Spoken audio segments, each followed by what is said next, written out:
If the Gita is there, focus only on Gita. All else is just stories. Gita is not a story. Gita is a philosophical document of the highest order. It is not storytelling.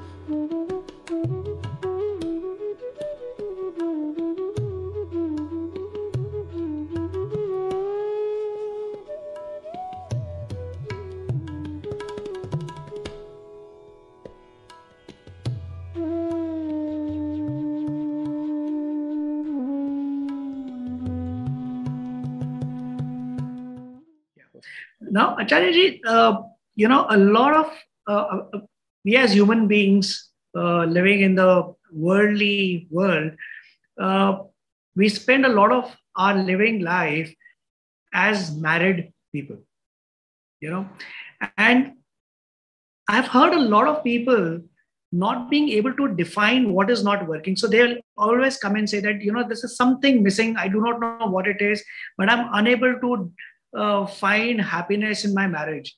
And we have also gradually started moving towards divorce being an easy exit because everybody says you don't have to be in a toxic relationship. Are there any ingredients of happiness that can lead to a lasting marriage that works for everyone? Is there anything that works for anybody, let alone marriage? Is there anything in life that one is happy with? When someone comes and says, I'm not happy with my spouse, is this person happy with his car or the walls of his house or his job? Or his slippers or his friends or his parents? Is this person happy even with himself? The problem is not the spouse.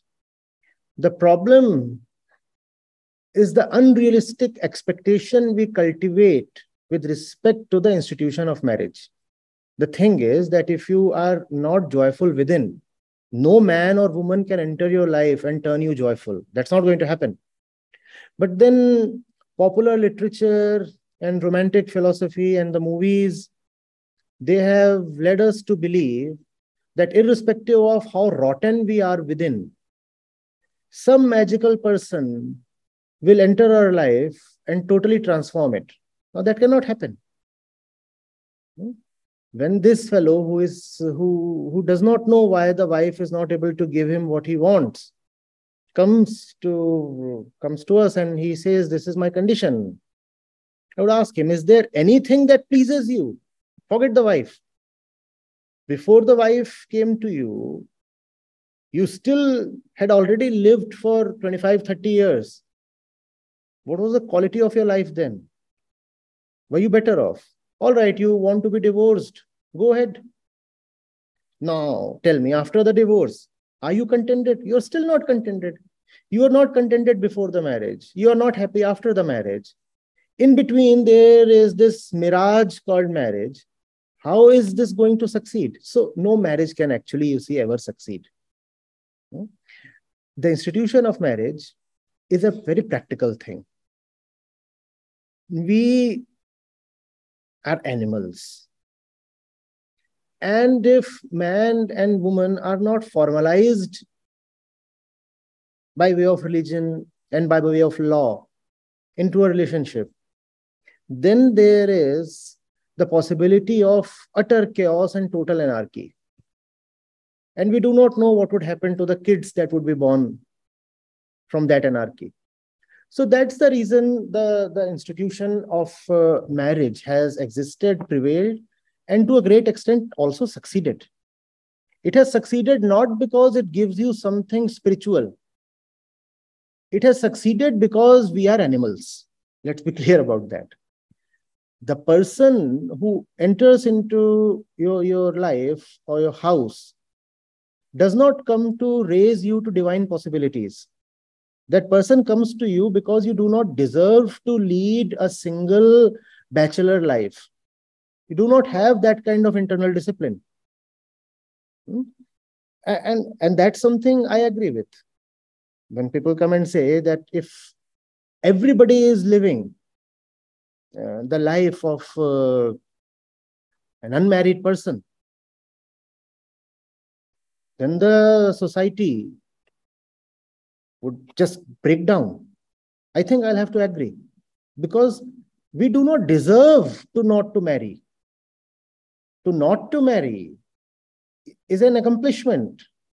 To not to marry is a status you have to achieve.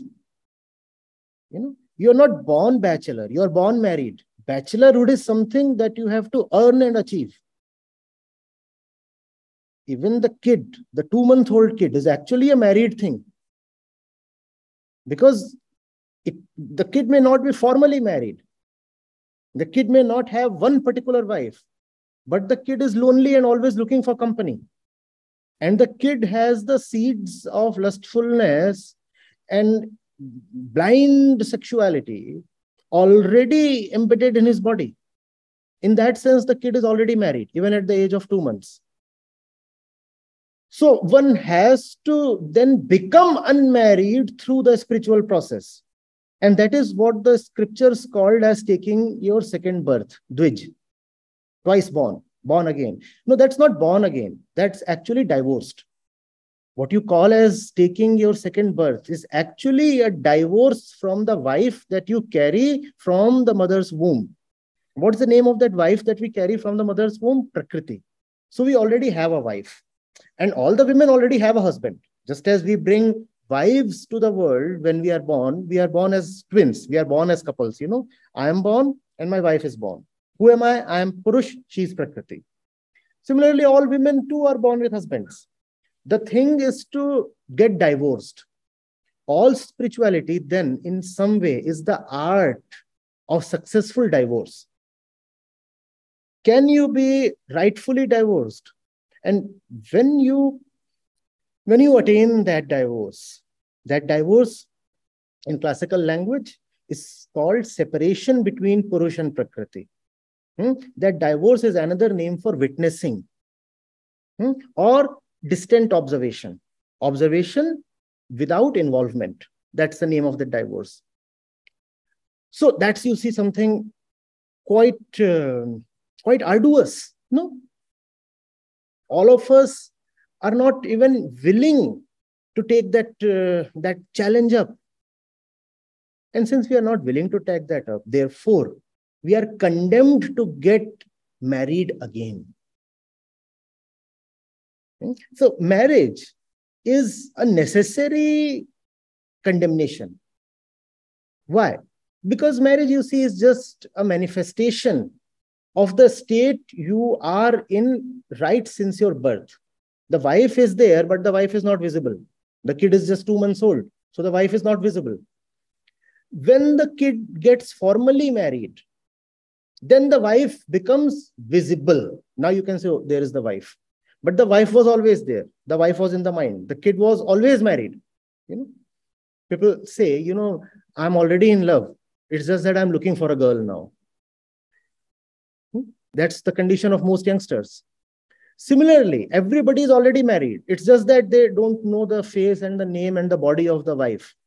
And vice versa. You could look at it from a woman's perspective as well, and the thing would remain the same. So, you see, we have very, very unclear understanding of marriage, and therefore we have very unrealistic expectations from marriage. We do not know who we are, and therefore we do not know what marriage is. And therefore we raise both, you could say horrible and hilarious, horrendous and hilarious expectations from marriage. And then we say, oh, I am the particularly unlucky one whose wife or husband has not been able to deliver the goods. Just that the wife or the husband on the other side is saying exactly the same thing. So when it comes to the spiritual objective, the institution of marriage is not even constructed to have a spiritual objective. Please be very clear about it. There is nothing called a soulmate. Nothing called a soulmate. The institution of marriage is a useful one constructed to give you a body mate. And I'm saying it's useful because if the institution of marriage is not there, then there is indeed a possibility that the animal within us would run amok. Already people are so fond of peeping into their neighbor's house. And if they are not constrained by religion and law and morality, then you do not know what the restless animal within us can do.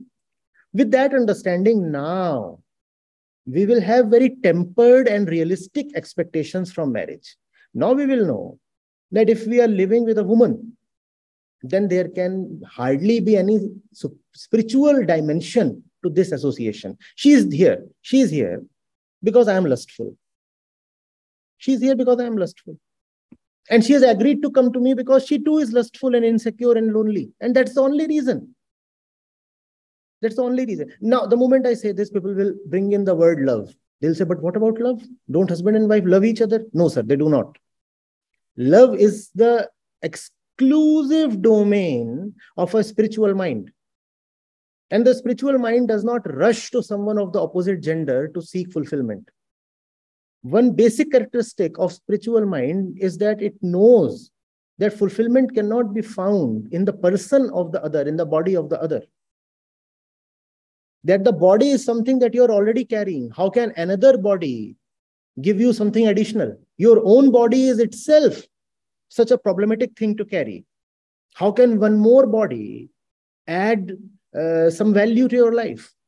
So, love is something that really is not a matter between a man and a woman, a girl and a boy, a hero and a heroine.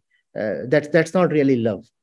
But just as we do not know ourselves, we do not know what marriage really is, we also do not know what love really is. So in our blind quest for love, we just keep stumbling from one place to the other. Rolling on, stuttering, not knowing a thing, marrying once, marrying twice, marrying thrice, and then becoming a poet. Because now you have enough experience to beguile and corrupt others. And you can then say so many things. Oh, I was a great lover. It's just that fortune didn't smile at me. And the thing is, fundamentally, without a spiritual basis, one will keep making all kinds of idiotic decisions, pay the price, and still not understand what has gone wrong.